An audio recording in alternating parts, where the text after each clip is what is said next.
come in here. I'm gonna have to bring them.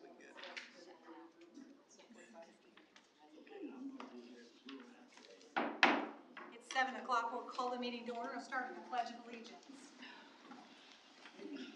I pledge allegiance to the flag of the United States of America and to the republic for which it stands, one nation, under God, indivisible, with liberty and justice for all.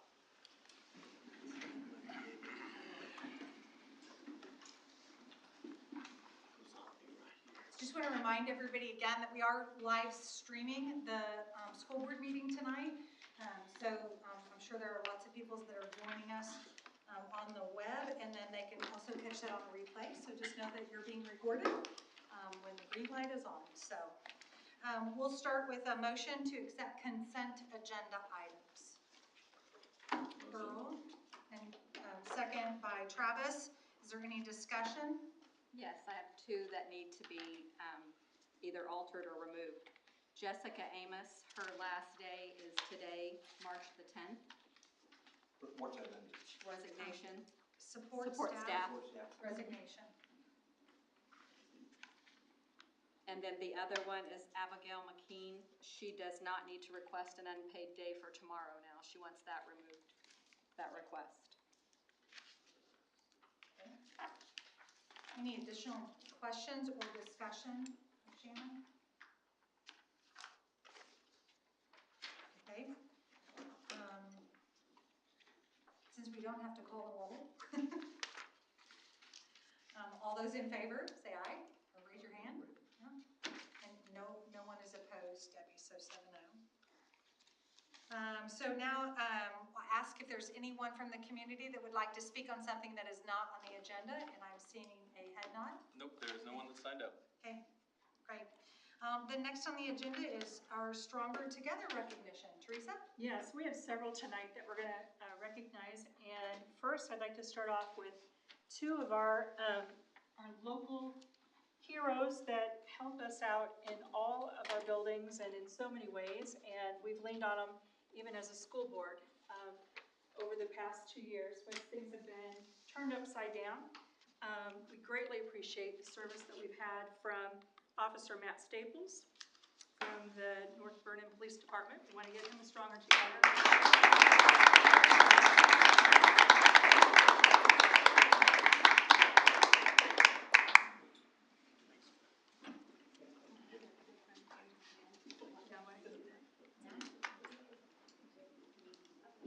Thank you.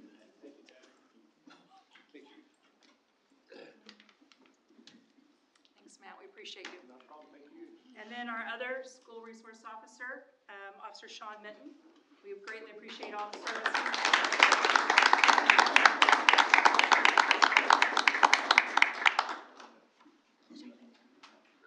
You gonna be down there in the morning? Yep. All right. Thank you.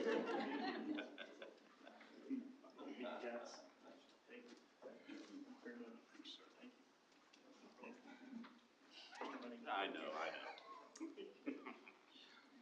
We greatly appreciate what both of those gentlemen have done in our buildings and just helping in so many ways, so many situations that happen on a daily basis. And there are people that we go to that make us all feel safe and secure and take care of our kids and staff. So thank you for that.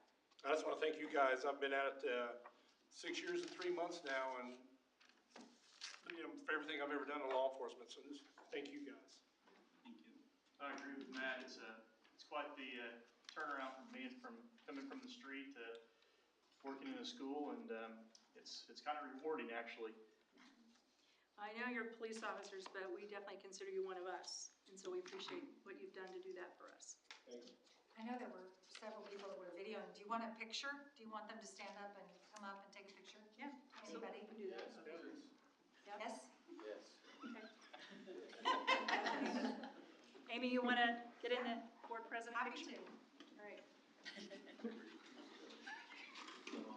Come on, Teresa. You get on one side? I'll get on. I'll get close to the gun.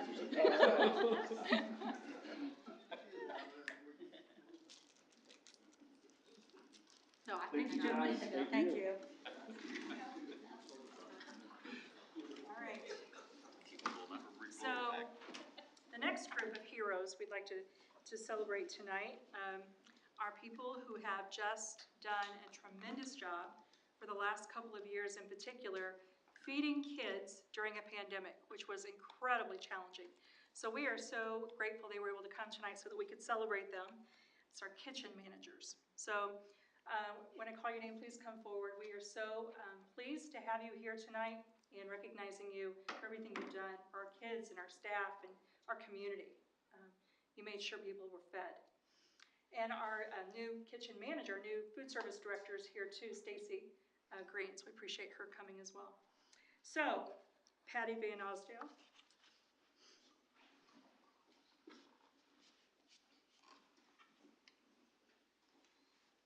You can go shake their hand too.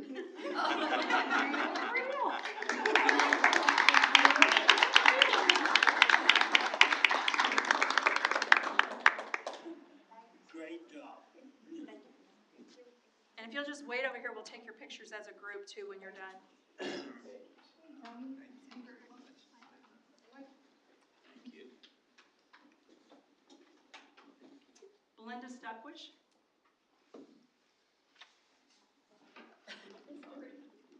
We're gonna watch the people with the guns.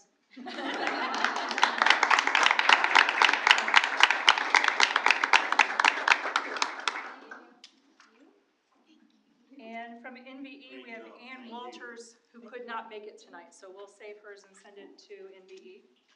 She's babysitting grandchildren.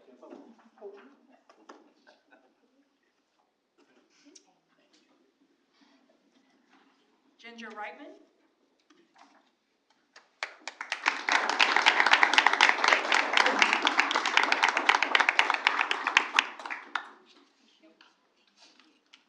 Thank you, Ginger. Doris Flora.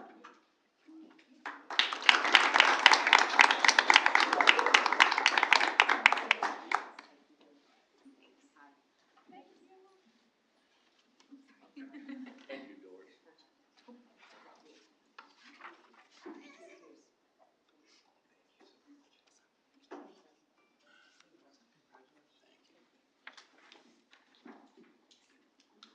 Kim Eaton.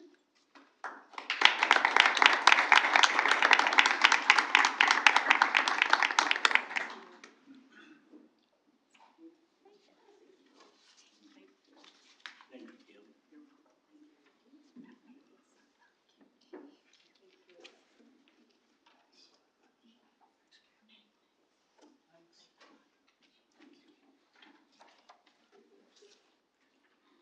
Donna Bellick.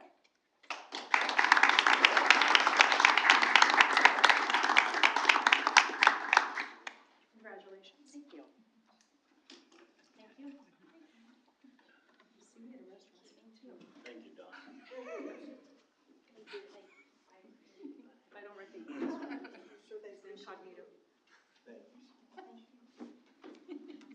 I'm still talking about it.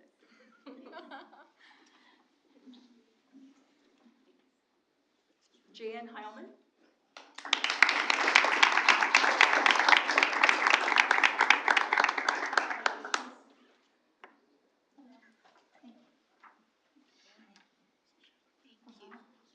Thank you, Jen. How you been? Thank you. Hello, thank you. Thank you, sir. You're welcome. Thank you. You're welcome. Thank you. You're welcome. Thank you. And then ladies, if you want to come up here, we'll take your picture with our board president. And Stacy, why don't you come up as food service director? Yeah, Stacy. Come on. I'm sure they want you up here too.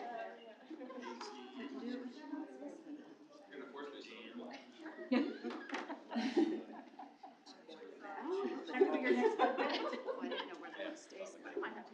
Oh, she's going to. Shannon's got to figure this out.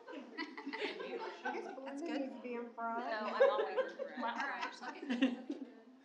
Ready?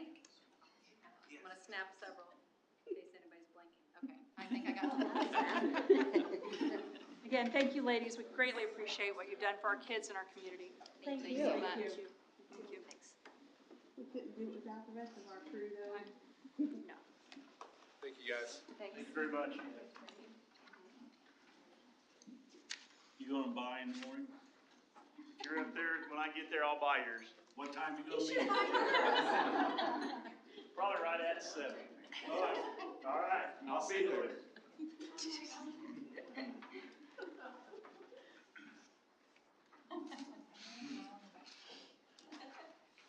Nothing like celebrating our SROs and the people who fix our food, right? I mean, what a great evening. No, but we don't get to stop. Instead, we get to hear about North Vernon Elementary, my alma mater. So there you go. You might shut that door.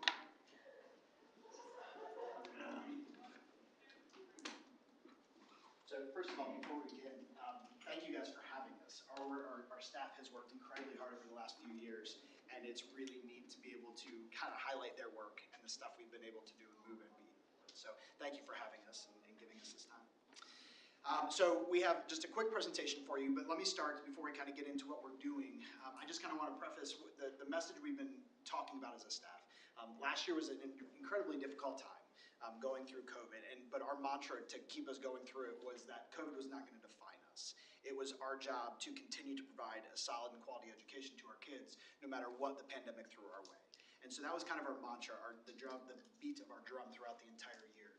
But this year we've switched that, and we've moved to the fact that we need to grow through this pandemic to continue to service our kids. And so the analogy we use this year is that we are the roots for our kids. We provide that strong foundation that will make our kids successful later on in life and give them a very healthy support system.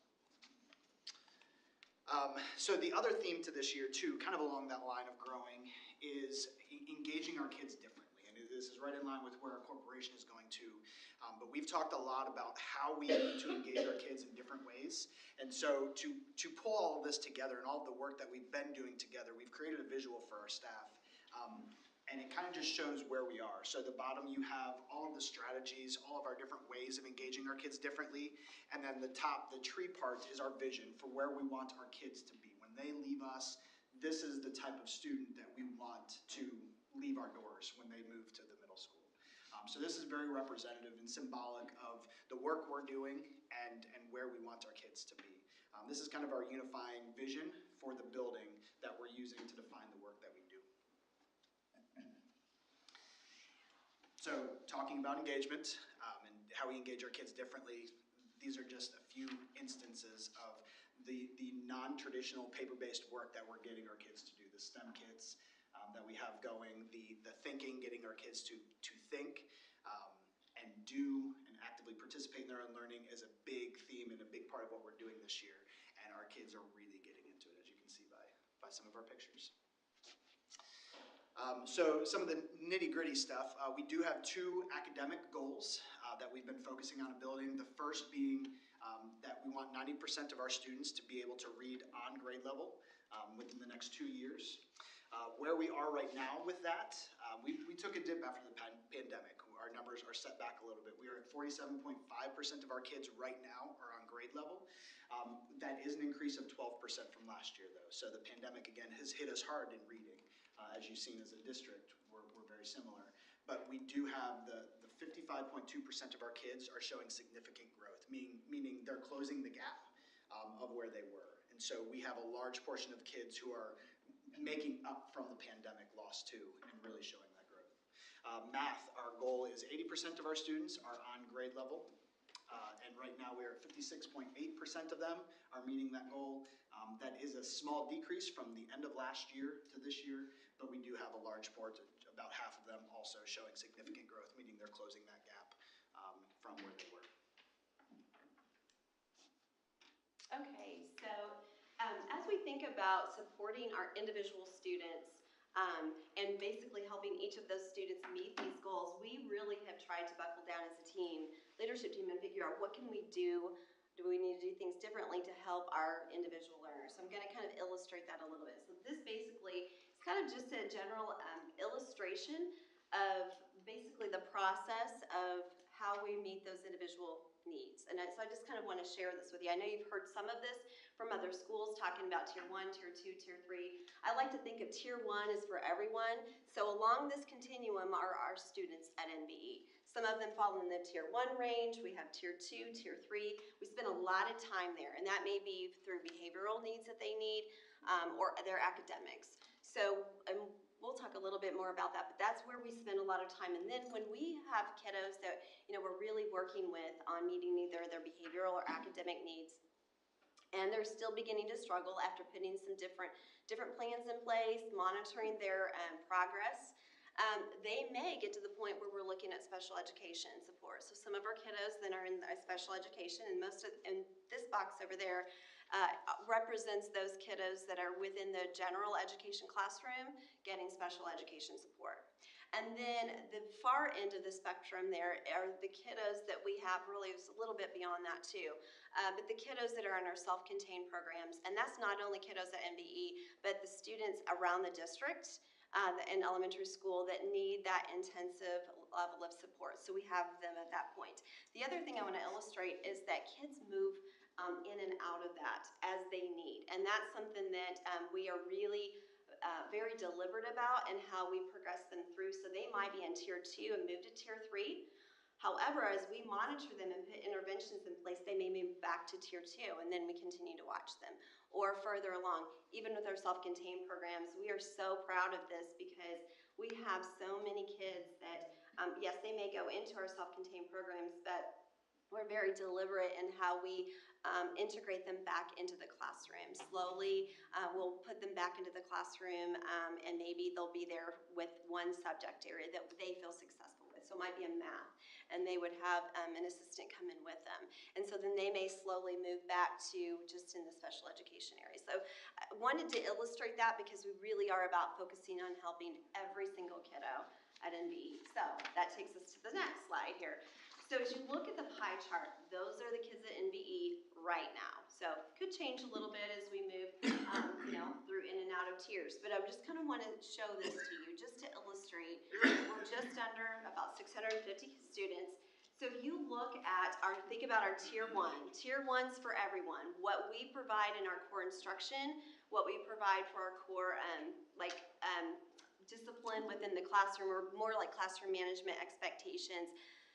Whatever a student would normally respond well to in that core 1, that is the no additional services. So they are responding as we would expect them to be, and they are at their need. We are providing what we think that we need to really help them grow. Then, so that represents 28.4% of our school right now. Then we have another sliver, our high ability, 5.3% of our school.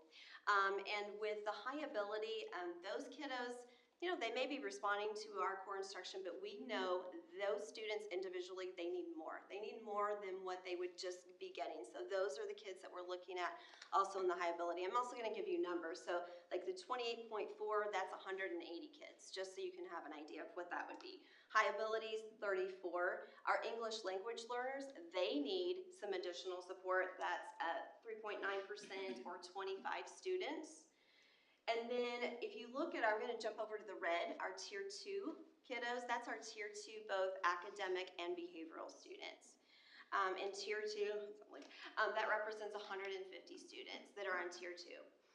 And so those students might be getting additional supports through our counselor, through Becky sometimes, but they might be pulled back in their regular classrooms, maybe in a math group or in a reading group. They might be going to Title I, at the younger levels, getting some small group reading. So that would be tier 2. If we have those plans in place and we notice that they are not moving forward, they're not meeting their goals, we need more. That could be math goals or academic reading math, or it could be behavioral. Then they may bump up to tier 3, which represents 12.2% of our school, and that's 79 students. And then, as you saw along that continuum, we've got the kiddos in special ed, that represents speech, all of our resource special education, K to 6, and that also represents our self-contained programs. We have 174 kids.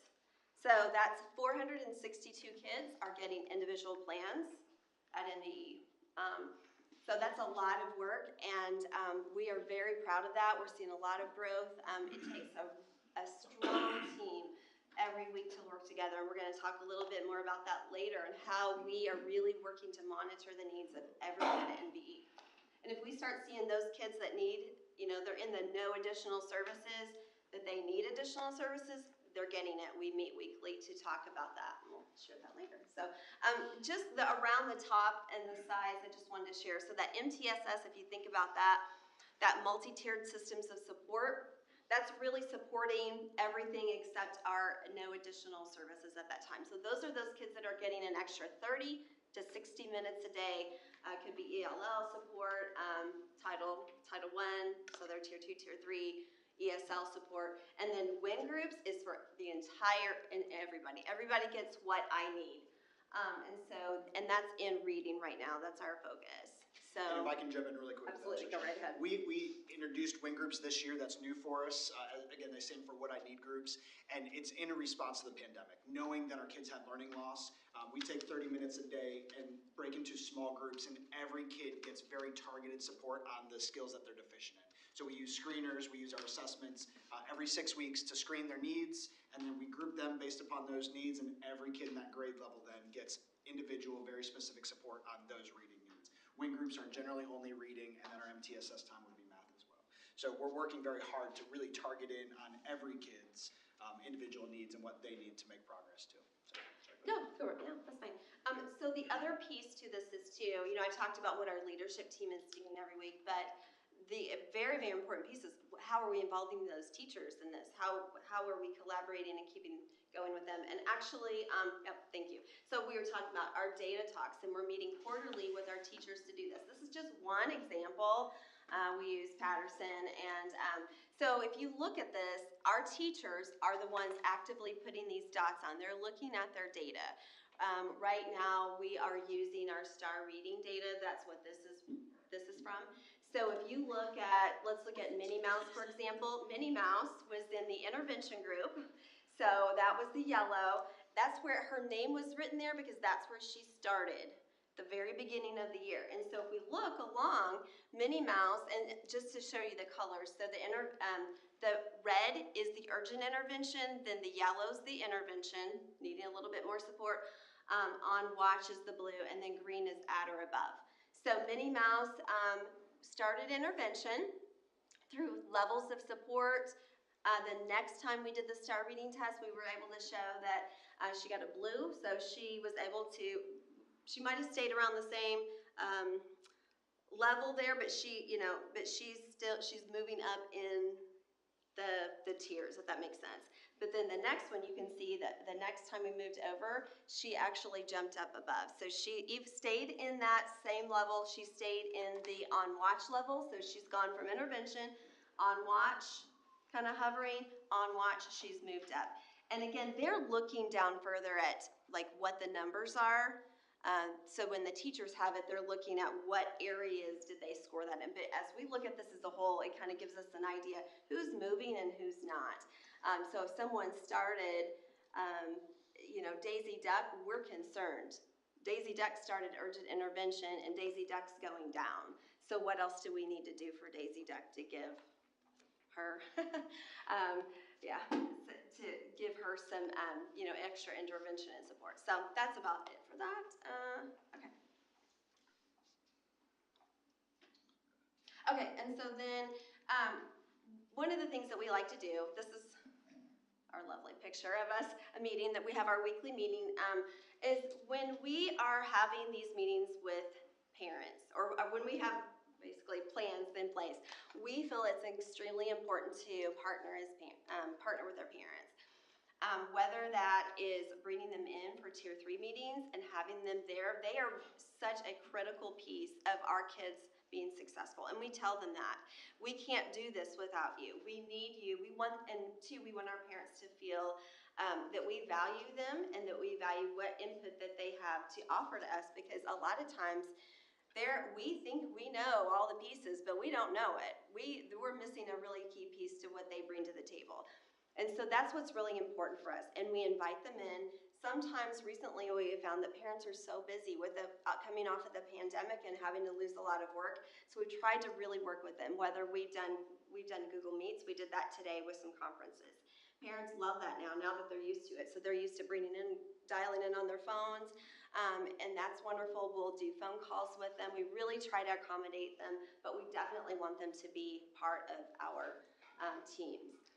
And I'll let you go next. So something that we've worked really hard to do too is create a really strong leadership team that is very focused in the work we do.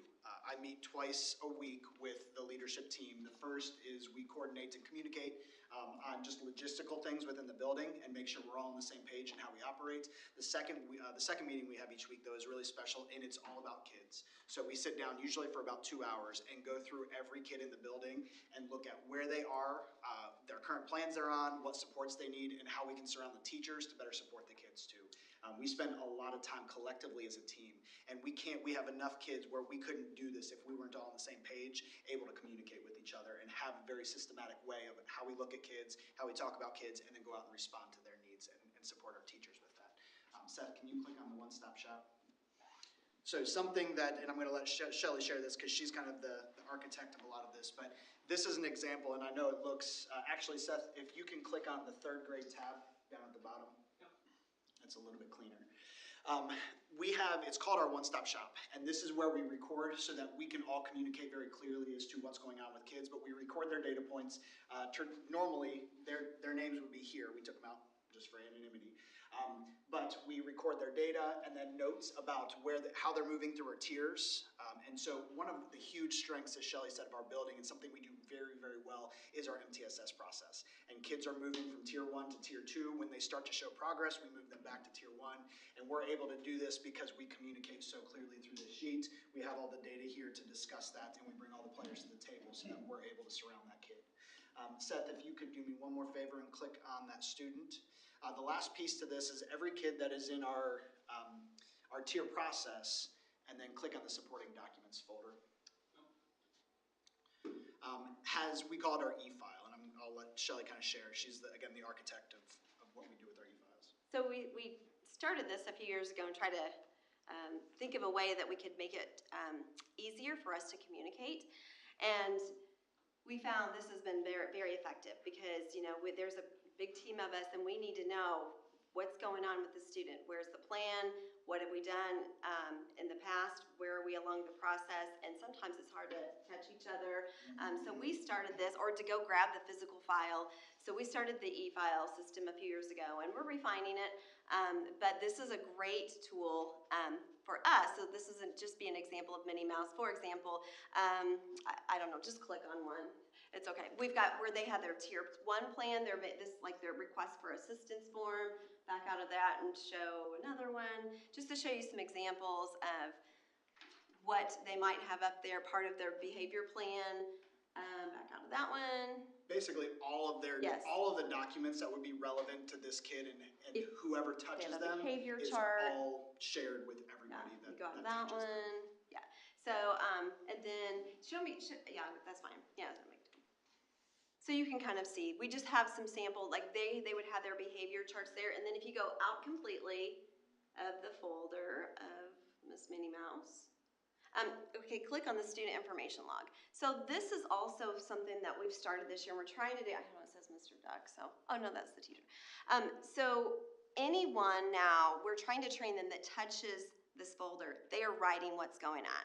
So for example, we had a tier 3 conference, we're gonna write it in here.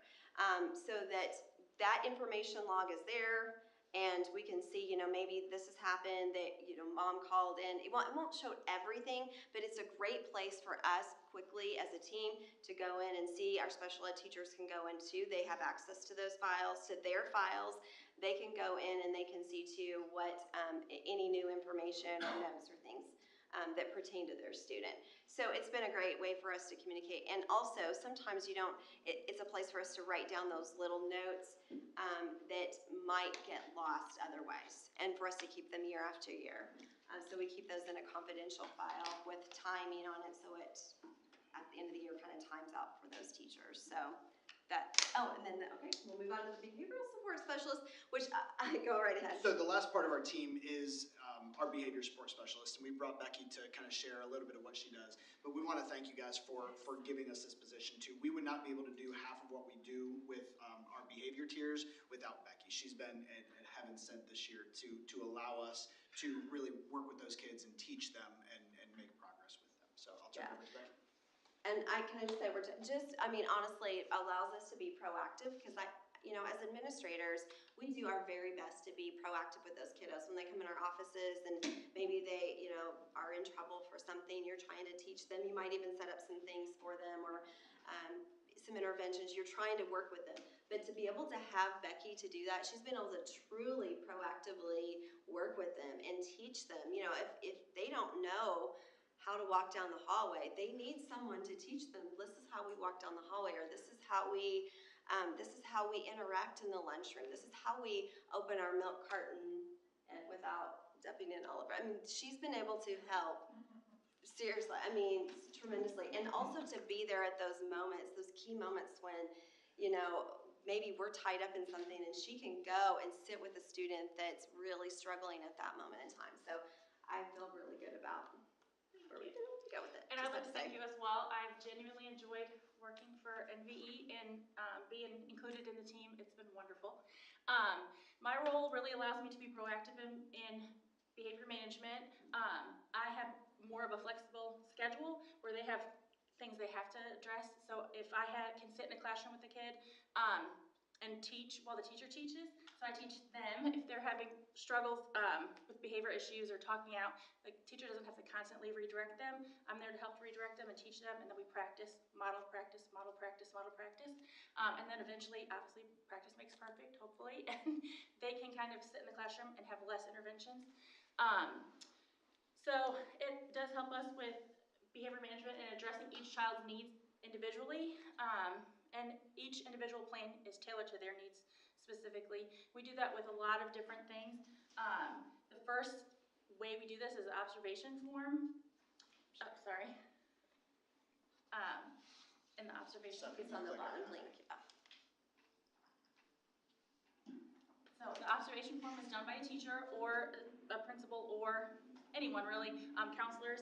If they feel like there's this issue with the student, it comes to me, and then I would sit in the classroom. I usually sit about 30 minutes or so. If I don't see an issue per se, then I'll come back a few times just to see, like, I get a whole picture. And then once that's completed, I meet with the teacher and discuss interventions that they have already done in the classroom or could suggest. We meet with the counselor, and then we meet as a team during Kid Talks and discuss the best way to help with that child. And then if you want to go back. And then, sorry. One back, sorry. These are sample behavior plans that we do. We have lots of different ones, and like I said, they individualize all the time. And so it just kind of helps. Not one plan works for every student, and so we do a lot of different ones and do what works for them. Can you go back to that for just a minute? Because it might, just the chart. So it's kind of neat. Can I jump in for a second? So if you look at, the middle's their chart, like that may be what's going on throughout their student's day, and they're, okay, I was able to keep my hands to myself, or anything like that. But what we have found effective is this is the kids charting it themselves. And they know where their goal line is, and they're graphing it. Okay, I didn't quite meet it today. What do I need to do tomorrow? Mm-hmm. And I think that's what's been really effective with our kids. The more they know what their target is, the more they can reach their goal. And also, it just feels so good for them whenever they meet it. So I just wanted to share that because I thought it might not be clear when we show this picture with the scribbles. Like, don't know how to color yet. So, yeah, do. These are examples of interventions that I use all the time. Like I said, I talked about push-ins within the classroom. Lunch pals was something we found that kindergarten students in particular really struggled in the beginning of the year. For whatever reason, it was too much noise, it was too much chaos, it was too overwhelming for them. So we took about 5 students, and they sat in my classroom. They came a little bit early before the other students came into the cafeteria, so it was really quiet and it wasn't chaotic, and they weren't pushing or having to do lines. And we learned how to grab your tray and get hand sanitizer and go through the line, put your number in, and then we walked through the hallways and learned to walk in a line, share with one another. And then we did a lot of like social stories, and like, this is how we sit in our seat, and this is how we go on a playground. And they did get time to then interact with each other, and they had a little bit a free time, a reward time if they were following directions and doing what they were supposed to do. Visuals, like I said, the charts you'd seen, we do visuals a lot. I do a lot of desk visuals for the kids. It just helps them with schedules and knowing when things going on, what's going to come next, what's going to come next, what's going to come next. Actually, individual timers on their desks have worked really well, so they can see, especially a really kid who has a lot of movement issues and just wants to move, they can see, I only have 10 more minutes. If I sit for 10 more minutes, then I can get up and move. So it kind of helps them understand and can practice sit still longer. And then I do a lot of check-ins and check-outs with students, and then have reward time with them as well. So we wanted to highlight a few of these stories. We've been telling you kind of the theoretics and how it works operational, but we wanted to share some of our stories really quick about these kids we've made significant gains with them, or they've made significant progress because of these systems that we've done. The student sitting here, I got the back of his head. But this is our CARES classroom. He's a kid that came to us from Seymour because his mom passed away in a really tragic and sudden car accident. He came to us, he diagnosed with autism, and he was kind of a mess. I mean, he was wetting himself. He just was in trauma, having a really hard time. And within working through our system and surrounding him with support, that was about 2 months ago, and he has come 180 degrees turnaround. We actually have him working out into our gen ed classrooms now, and he's joining a 3rd grade classroom because he's to that point where he's able to start, getting support within the CARES class, but then also going into gen ed. So again, working through that continuum with him. I think parents were kind of excited to hear that their kiddos were going to be featured too. So I'll show you this one. These two are actually 5th grade students, and then we have a 2nd grade student. And this is one of those situations where our 2nd grade student, actually, she's in our special education program, so she's getting a lot of that extra support already. But what we have found, partnering with those parents, they're just not making the progress that we would have hoped. She had not made the progress, and there were some areas that we felt like we could work on. And so one of the things that I think we've tried to do really well is think outside the box. Okay, we only have so many hours in the day. What else could we do? What are the deficits for this child? And so we started really looking at this child's really needing, had some struggles with just some basic like rhyming and hearing the sounds and just having time to read and being able to develop confidence as a reader. So we took an older student who's also struggling, but developing confidence. She's got characteristics of dyslexia and remembers some of those struggles early on. And we've talked to the parent. We've got a situation or a situation in the classroom and where she is allowed to stay after school for just a little bit. Instead of having her picking up right at bus time, she's picked up like 20 minutes later. Both of them are able to work, and we have seen in 5 weeks, this little girl's almost gone up 3 levels. Now, there's other things going on there, but we've very specifically given her things to do. So it's amazing. And this is just an older student with a younger student given very specific materials at that time. So, and again, there's other factors, and the teachers are working with the student too, but her confidence level is amazing. I mean, she's gone from kind of quiet and meek to she's excited about reading. So I really wanted to highlight that. And the older student has also got that confidence. She's like, I remember that. And she's able to talk through it and also be able to practice her reading skills reading to her. So just wanted to highlight that one. And I'll let you highlight a couple of our behavioral kids. The one at the bottom, he was a student who the teacher had said he did not sit still, he got up constantly, was constantly having to be redirected. I went in and did an observation and put him on the grid, the first yellow sheet on one of those examples. And anytime he did something, it was marked down. If he got 4, then he missed a reward time. If he received 3 or less, then he was able to come with me at the end of the day, check out, see how well things went. If it didn't go so well, let's try to do better tomorrow, and how can we do better tomorrow? And since then, this was in October, and he has had 1 day of not being able to get reward time. So it went and switched. He has a visual timer where he sits and he knows exactly how long he has to do before he can sit or get up and move. So it added a lot of movement in his day, and he's really come a long way. And and he didn't have to go through a tier. He's only on a watch. He never did have to go to the tier process because we were able to intervene and be really proactive in that. So the last piece of this, to kind of wrap it up, just to give you some more data about how we've changed the culture, and not just academics, but we're also trying to build students, build the whole child, and really work with them. So I put our attendance rates for the last 3 years. We're back to kind of pre-pandemic norms for our attendance rates, but our discipline has declined significantly. I did compare it to 2019-20 school year because last year was just very different. We didn't have a whole lot of discipline because we had so many students. We were missing about 50 to 60 kids from where we are now. So it was just a very different environment. But we've had a 22% decrease in total number of disciplines. We've reduced suspension rate by 19% and the total number of days suspended out by students by 7%. So we've been able to really dig into the culture using our PBS, positive behavior interventions and support systems, to create kind of a fun place for kids to be where they want to be, and declining those behaviors along the way as well through our intervention systems. And then last, just really quick, I'm going to share this presentation with you. There's links to some pictures of things we've done, but the last thing we've really tried to do is create a culture of literacy. And just anytime we get a chance to run reading competitions, we just got finished Dr. Seuss week and had a school-wide goal where everyone was working towards a common goal.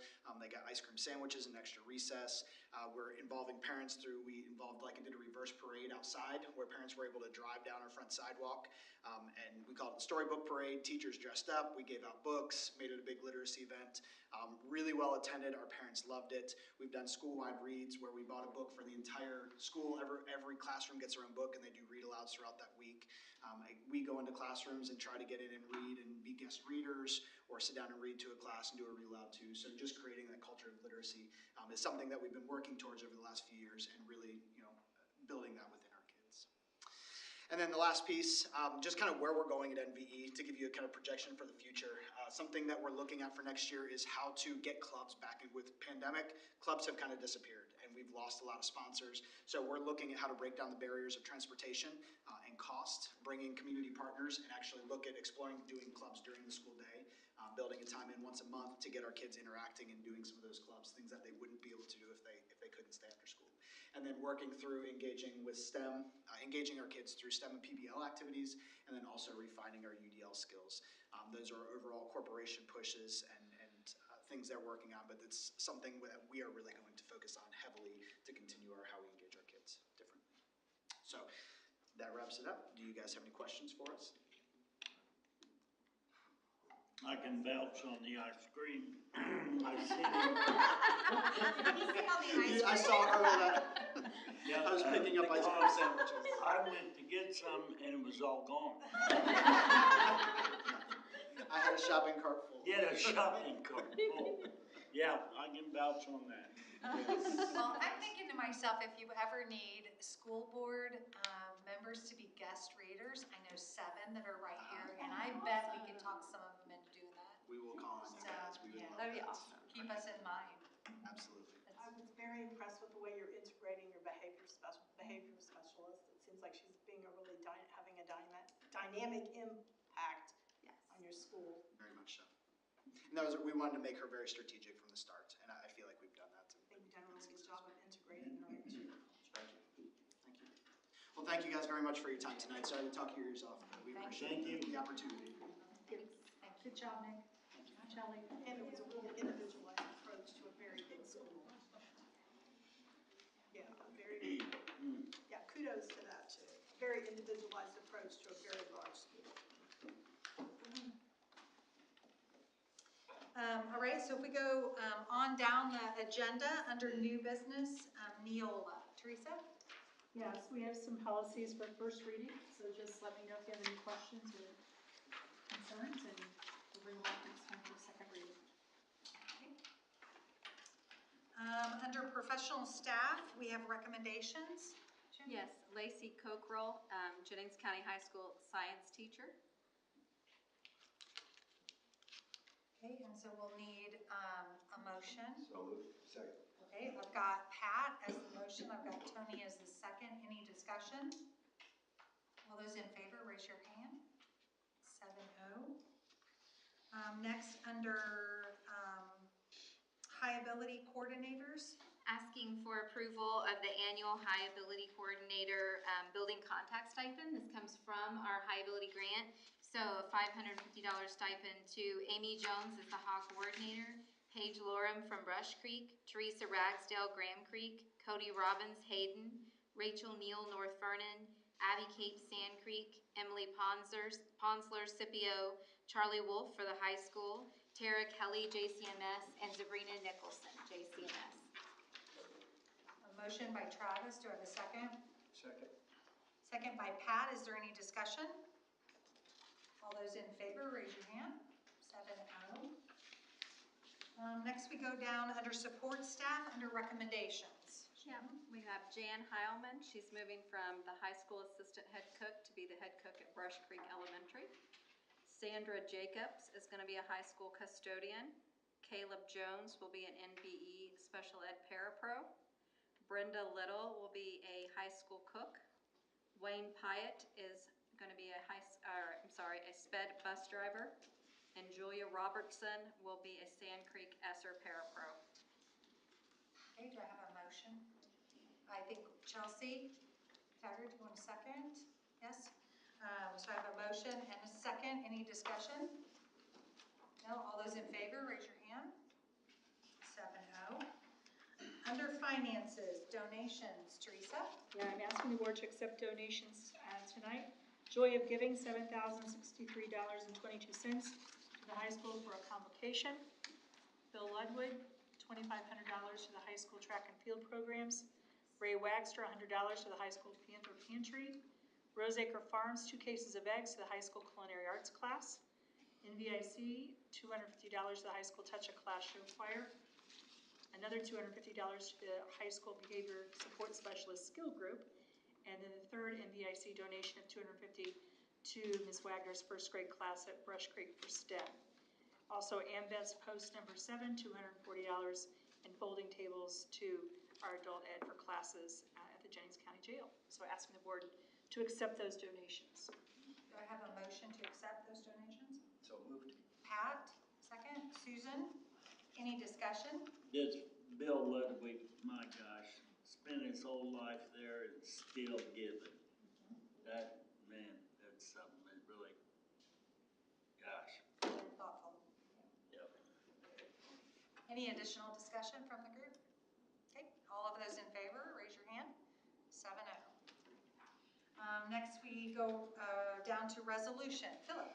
Yeah, it'd be 5 weeks before our next meeting, so the resolution authorizing treasurer or deputy treasurer of the school corporation to make payments of claims without board prior action to April 4th. 14th, yeah. 14th, and allow treasurer, deputy treasurer to make transfers and appropriations within education, debt service, and operation in order to balance major classifications. Okay, so just to clarify, it is through April the 14th of 2022. Yes. Yep. Do I have a motion? Tony, second. Travis, any discussion? No? All of those in favor, raise your hand. 7-0. Copier update, that's also you, Philip. Yes, we have done an extensive look at our copiers. For the last 2 years, we've bought about 3 per year that have just been on their last leg.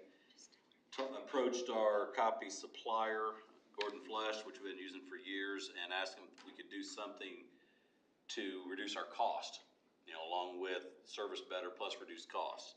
So we've got, just a long and short of it is, we've got about 24 units that are only about 5 years old. Those are gonna be able to make it. We've got another 23 units that are older than 6 years. So we're looking at replacing 18 of those. We're gonna mothball a couple that don't have much use, and then 3 more of them are gonna be able to sustain it just because they're not heavy users. And we're gonna enter a program. What I'd like to do is enter a program. He sort of engineered it how I've asked him to, and I was surprised they agreed to it, because right now we've got 48 copiers, and they all have limitations. And we could be 10,000 under on one and 10,000 over on another, and we're paying an overage charge on the one, even though we're 10,000 on a different one. So for these 18, they're gonna do a collective $3.6 million usage. So if one's over, one's under, we don't have to pay extra. We just see how the whole year shakes out based on our prior usage. And we would pay it one time a year at the end of the year if we exceed our usage. So if any one school happens to be higher, we don't have to pay extra for it, is the key to it. Another thing we've done with this is we're using 3 basic copiers. We've got probably, out of the 48 copiers, we've probably got 30 different ones.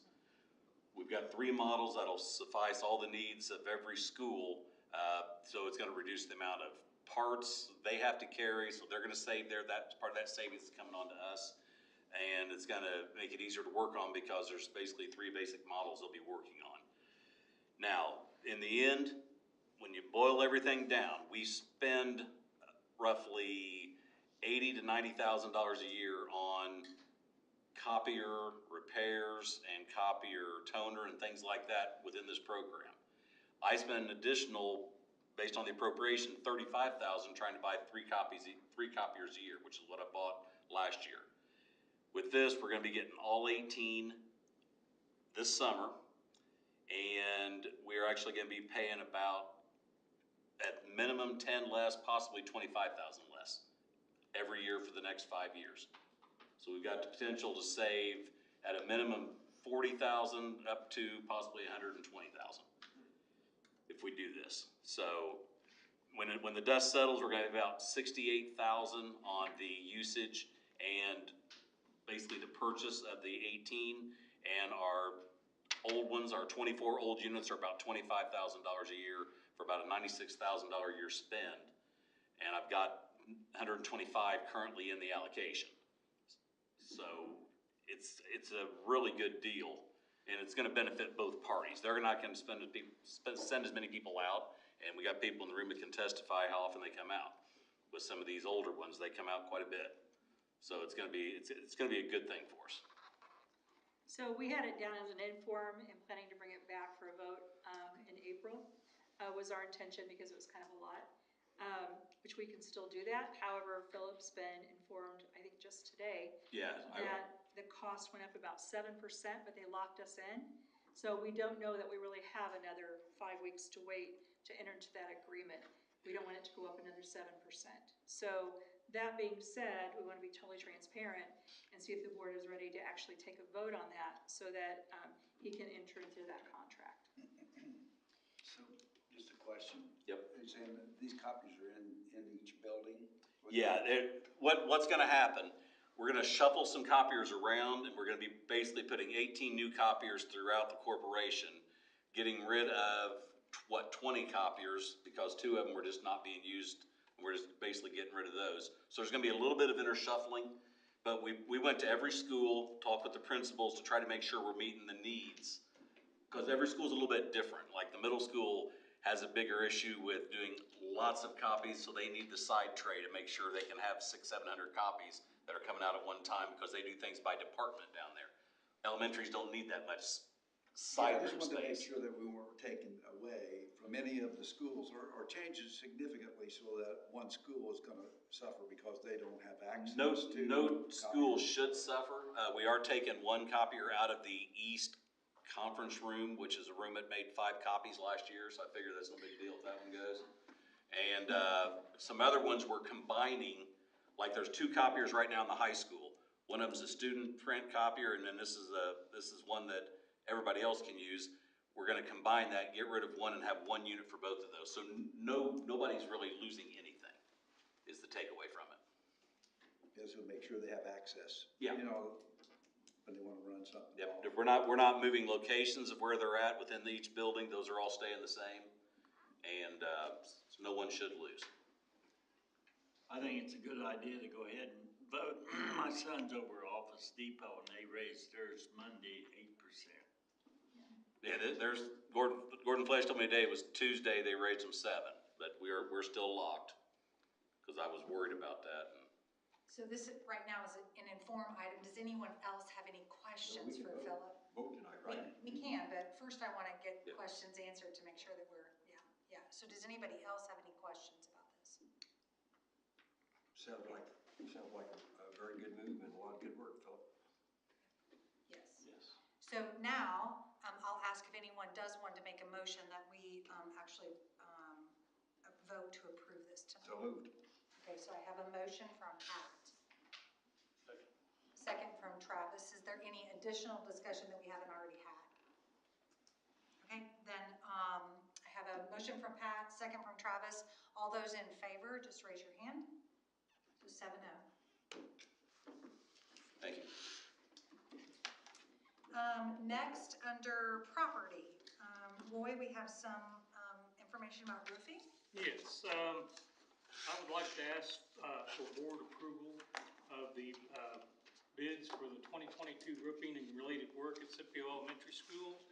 The base bid, R1, is for total roof replacement on areas 3 and 5. And alternate R1A is for total roof replacement for area 7. We received 2 bids for the project. South Central Roofing was the low bidder for the base and the alternate work.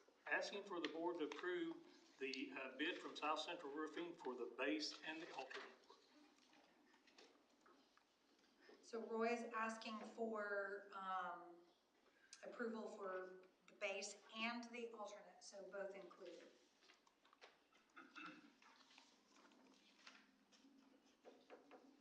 Do I have a motion for that? I'll make a motion. Motion from Tony. Do I have a second? Second, Chelsea. Is there any discussion? Does that finish up Scipio? There's 2 smaller areas left. That was an addition when we did the gym. So no, it does not, but it's getting close. Get a lot closer. Yeah, getting a lot closer. Okay. Any other discussion? Yeah, all of those in favor, raise your hand. 7-0. Thank you. Thank you, Roy. Under relations, we have parents' rights, JCSE policies crosswalk. Nikki? And that's listed as an approval, but it's actually an inform. Okay. So we have created a parents' right policy crosswalk. And Seth, if you'll click on that tab for me. Oh wait, my mouse is working. Where's that you doing? So we've created a parents' right policy crosswalk. An active conversation point around the nation and state has been parents' rights and access to their child's education. And so in an effort to have increased transparency with our parents and make sure that they have the ultimate level of engagement with their child that they'd like to have in their education, we've created a crosswalk document with all of those areas of keywords that are topics of conversation, and then how that crosswalks with our policy that we actually have already in Jennings County. So we have all of our policies online on our website already. This, though, narrows that down and makes it much quicker for parents to navigate. So instead of going through those 10,000 policies, they can quickly get to some keyword topics and get more information. So I'd like to share that. And Shannon, do you mind for people who are here if they want to flip through? And Seth, it's too far away for me to see. I'm sorry. Can you click from your view to make it bigger? Yeah. Thank you. So the keyword topics are listed on the left, and on the right, you'll see the current policy, Indiana code, or document that we have in place. So I'd like to kind of briefly walk through and highlight what those will cover. And then this will be posted on our website for parents on our main page if they have interest in getting detailed information on any of these topics.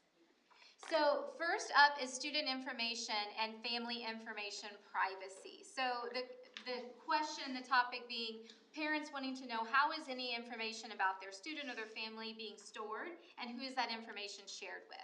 So our policy is listed for parents to be able to click, and how this document works is they should just be able to click and immediately go to that part of our policy and our board documentation to read that in detail. So if that's a question that someone has, they should be able to get to that answer very easily and quickly. And you can see when you click on that, you find out that we have multiple different safeguards for privacy of information for our students, from the types of servers that we have to making sure information from kids are de-identified before it's stored, asking parent permission prior to pulling any information for a survey. That would be something that they may want to have information on. Also listed is FERPA, which is the federal law on privacy and family education rights and what that has to do with their students' data. Next are mental health services. What type of mental health services are offered through the schools and what our policies and parameters are on that. Through the schools, we have guidance counseling positions. Our guidance counselors K through 12 work with our kids with academic planning. In the elementary ages, they work a lot with students, in addition to the behavior support specialists, on helping students if they're struggling with trying to acclimate to the school environment and they want some additional support. If a counselor works with a student on any type of activity more than one time, if they're going to see that child repeatedly, we do have an informed consent form that is sent home for the parents, and then they have to provide the permission for that counseling to occur. So if parents are curious what that looks like, they can click and see that document as well as what policies we follow in terms of crisis intervention and day-to-day working with our kids.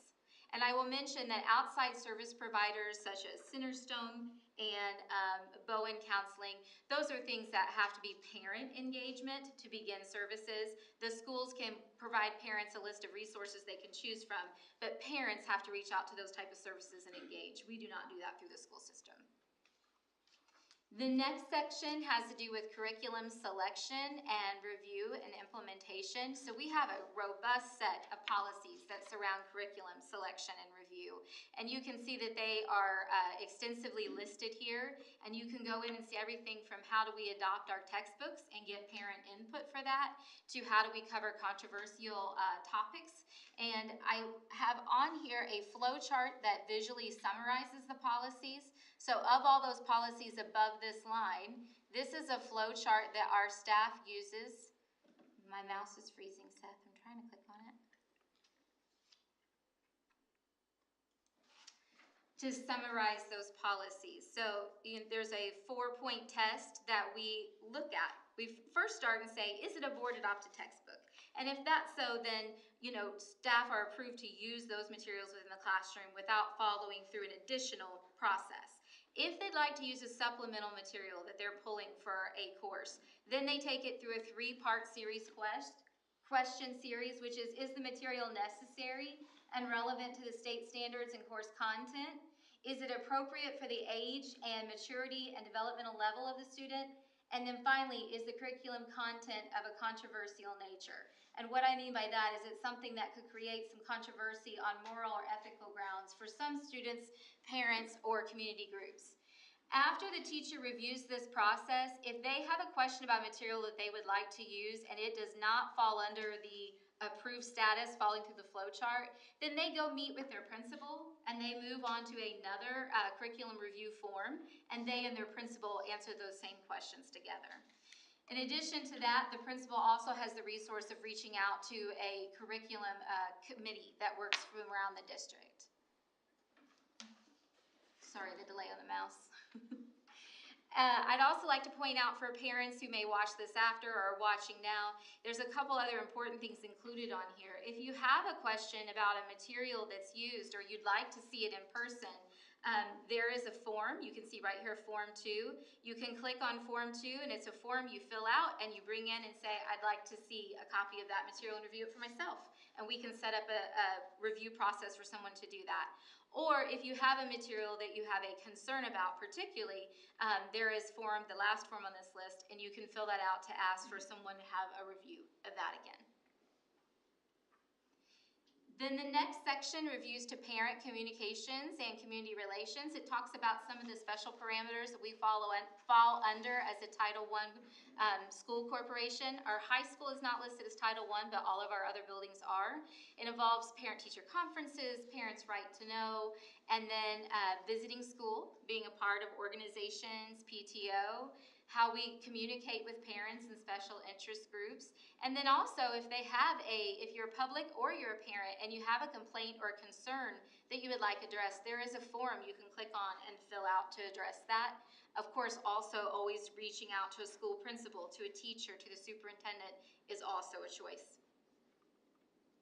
And then finally, I mentioned and listed the due process rights for certified employees. It mentions those rights that teachers have that fall under due process, both from the state perspective and what our local policy is as well. So those are all policies that are already available online, but hopeful that this crosswalk makes it really easy and quick and transparent for any of our parents or community members who are interested in the information. It'll be right on our main website, and they'll be able to go in, check this out, click, and explore any of those policies they'd like to see. So for those who are watching, if they want to find this document, you say right on the main website. So that's not the schools, not the lower, but the JCSC. And will it be on the home page, or will they need to click on a tab to There'll be a button on the first home page, a red button, and it'll say Parent Rights Crosswalk. So after tonight, I'll request it to be posted. Usually takes about 24 hours for that process to happen. Yeah, if I could, I want to brag on Nikki. We've always had parents' rights, is that right? That is correct. But she has spent several days, months organizing where it's easier to find and understand. And thanks, Nick. We'll also be sending this document out through Skyward to our families, so in addition to the website. Yeah, I think Earl, you make a great point. It's important to note that all of these policies existed before. And I do agree that they're difficult to find on our website at times because we have so many. And that happens with a lot of organizations. But I appreciate this, the ease of being able to just click on it, takes you a link right to it. And then just the time that you've put in to organize this for us and our community members. Thank you. Any other questions for Nikki? Okay. Well, then we're down, I believe, to other. Do you have anything else? I do not. All right, nothing else. Well, if there's nothing else to discuss in tonight's meeting, then I will entertain a motion to adjourn. Second. Travis, second, Pat. All those in favor, raise your hand. 7-0, meeting adjourned.